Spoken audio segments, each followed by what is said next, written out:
We start the movie with our protagonist. Tom is a veteran detective from the Los Angeles Police Department. Since the death of his wife, he has taken refuge in alcohol to deal with his loss. He has a brutal and unorthodox approach to enforcing the law. His methods of seeking justice are a little questionable. Later, we see him meeting with some Korean mobsters, with whom he pretends to be an agent interested in corrupt activities.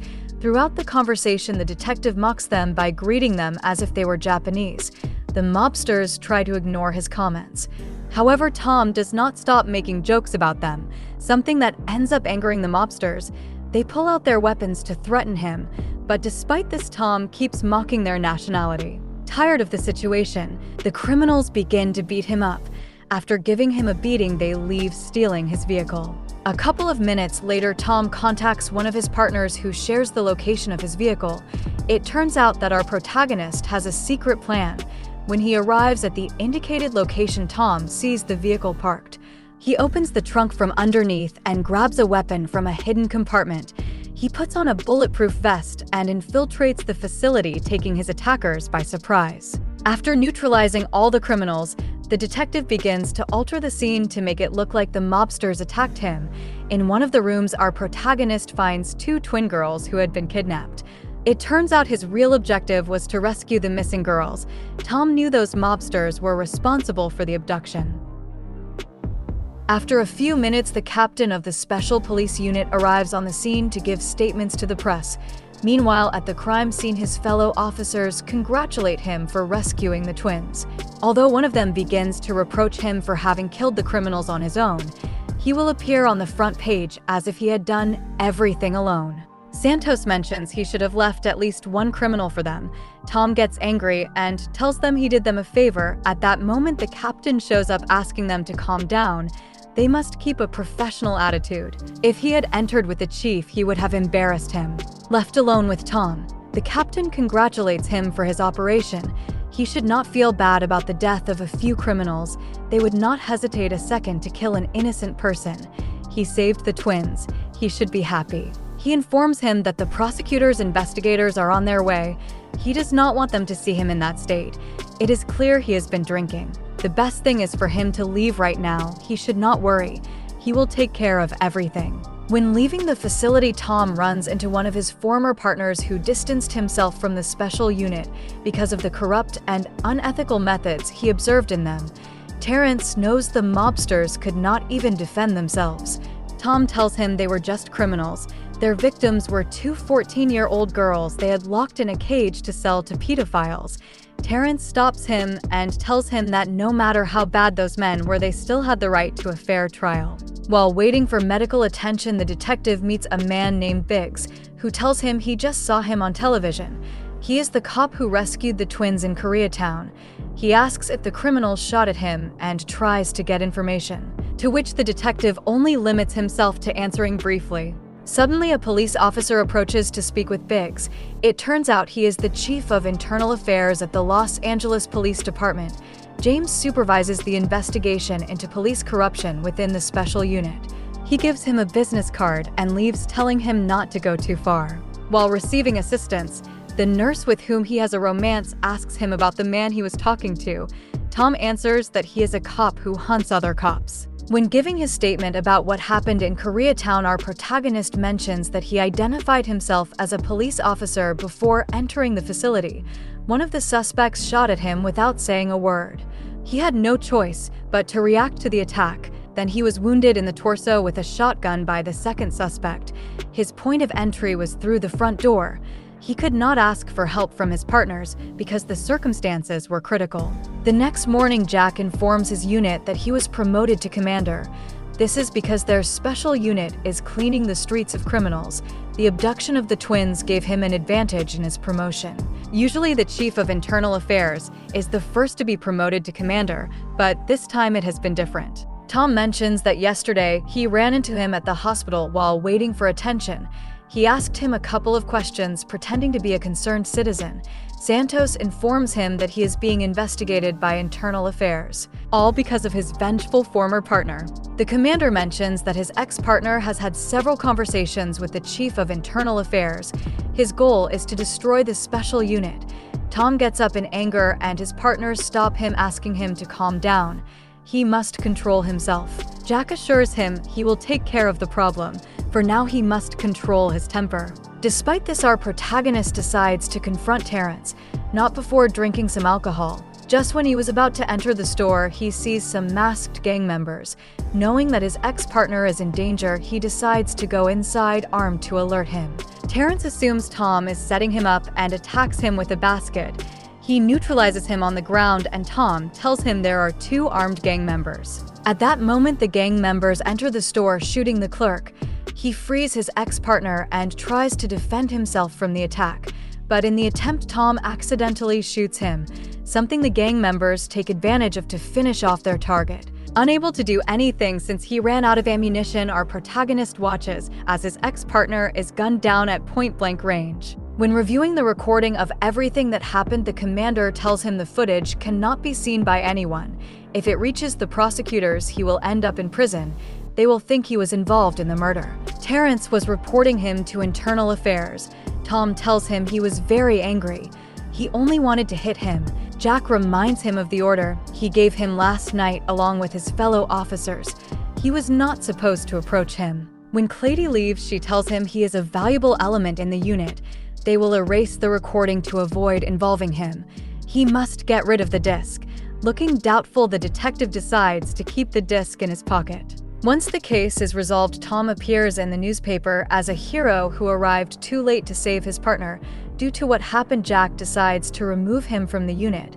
For the moment, he will be placed in a politically correct position. He will return when everything has passed. Over time, Captain James decides to interrogate our protagonist in a restaurant.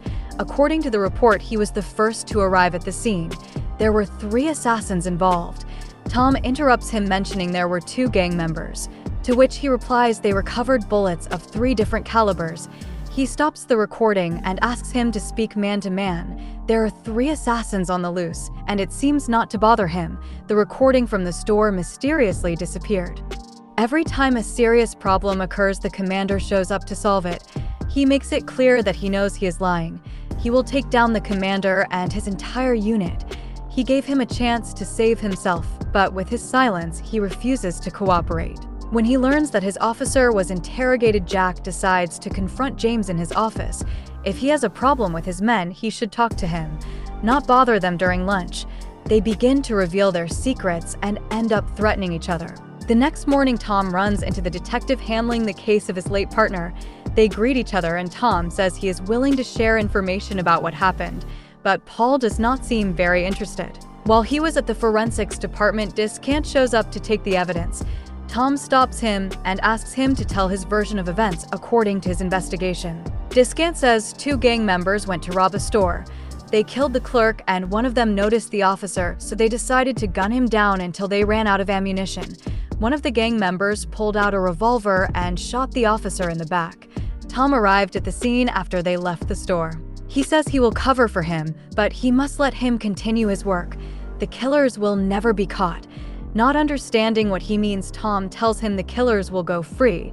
Discant says his boss mentioned he was involved in the plan. He thought he was part of it all. Tom shoves him and says it was a homicide against an officer. The suspects will walk away unpunished.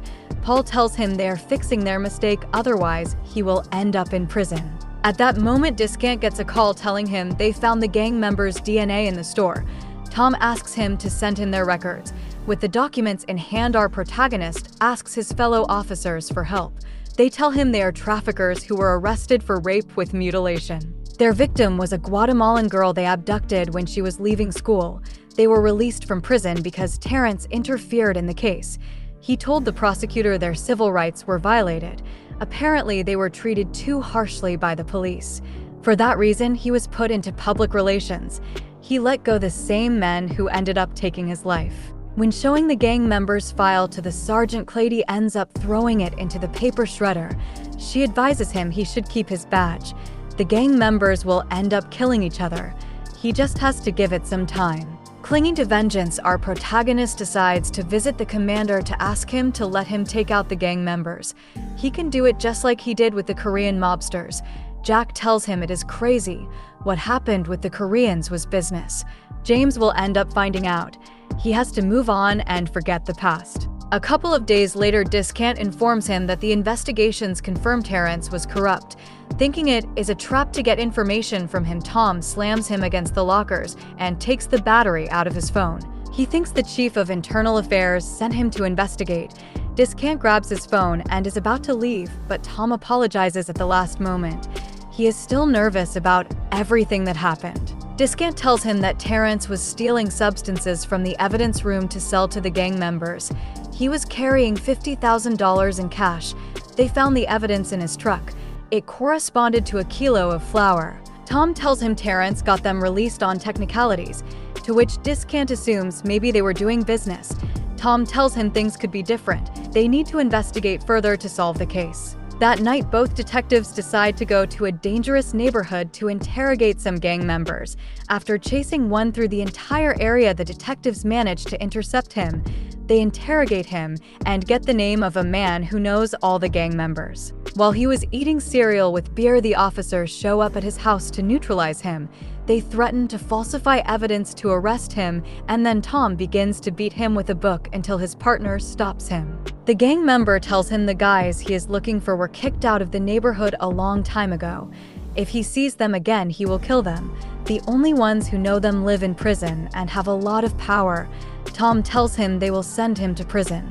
He must get them information in exchange for his early release. It will be a personal transfer. The next morning, the detective decides to speak with Terrence's wife, who tells him her husband knew his life was in danger.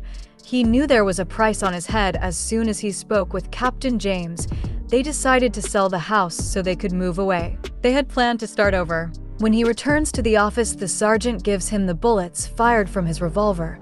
He tells him it is finally over. They covered for him so he can remain in the unit. At that moment, he gets a call from the gang member he put in prison. He tells him he has a name. They call him Scribble. He has all the information he needs. When intercepting that gang member, Tom interrogates him about Terrence's killers. To avoid going back to prison, Scribble tells him he met with them a week ago. They were located up in the hills. They are dangerous and ruthless men. When they arrive at that location with the gang member, the investigators see blood splattered everywhere. They search outside and begin to feel a stench of rot. Tom finds a bag in a mound of dirt and realizes there is a corpse. When they dig up the bag, they realize it is the gang members they were looking for. His partner tells him it is very strange. It looks like the bodies have been buried for a long time. He assures him that the killers who murdered Terrence planted their DNA in the store. Pretending to be corrupt officers, they ask Scribble to arrange a meeting with the men who are posing as gang members. He must tell them they are interested in doing business with flour. Sometime later, Tom receives a call from his partner who informs him that Scribble reached out to say he set up the meeting with the imposters. It will be tonight at 7. Before going to the meeting, our protagonist decides to visit Linda to give her the store disc. He tells her he understands her situation and opens up by telling her that his wife died when she was with another man. She had a blood clot in her brain. The man she was with left her outside a hospital. She died alone, lying on the sidewalk. He says he is very sorry for what happened with her husband. She must know Terrence did not die alone. The men who killed him will pay for their actions. Linda tells him revenge will never be the right path. Blood is not cleaned with blood. While they prepare their weapons, Paul asks him about reinforcements, to which he replies that he will take the gang members' lives. He does not want him involved in what is about to happen. He must leave and forget the investigation. Discant refuses to back down and says they must finish everything once and for all. When they arrive at the location, Scribble warns them to be very careful. The men they are about to meet are monsters. Once with the criminals, Tom pulls out some pills as a sample. They will give them protection in their operations, even help them with transport. They will be informed to avoid trouble on the highways. One of them pulls out a bag of flour and tells them it is narcotics from Afghan terrorists. Suddenly, the gang members recognize our protagonist. He is the man who was in the store when the officer was murdered. Tom says they did him a favor. He knows they are posing as other gang members. He asks them their names, and just then Discant says he knows them. Before finishing his sentence, the gang members start shooting. Tom manages to take cover and takes down one of them. He neutralizes the other while covering behind a refrigerator. He is about to help his partner, but he ends up dying from multiple gunshots. When visiting his girlfriend to heal his wounds, Tom realizes through the news that the men he killed were undercover police officers. Now he has become a highly wanted man. Tom tells his girlfriend he did not know they were officers. That is why they spoke in strange terms. He asks her to leave the city, and just then his fellow special unit members show up to arrest him. As they head to their destination, his comrades reveal they were involved in Terrence's death. They were the ones who planted the gang members' DNA in the store. They also planted the substances in Terrence's vehicle. They were watching him when he gave the disc to Linda. It was all the commander's idea. They never understood why he kept him in the unit for so long. Terrence was not ratting him out, but the commander. They reveal that Terrence was killed by 2 officers. They plan to blame him for Linda's death. Before killing him, they will take some of his DNA to plant at the scene.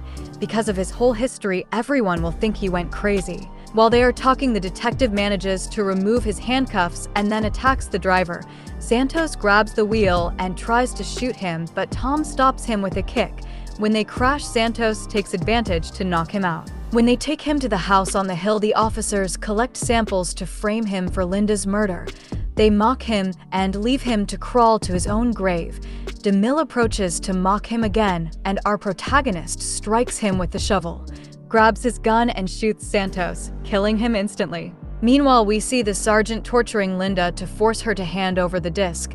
Since Linda refuses to answer his questions, he starts searching on his own. When he manages to find it, Tom appears and attacks him by surprise. He breaks his arm and handcuffs him.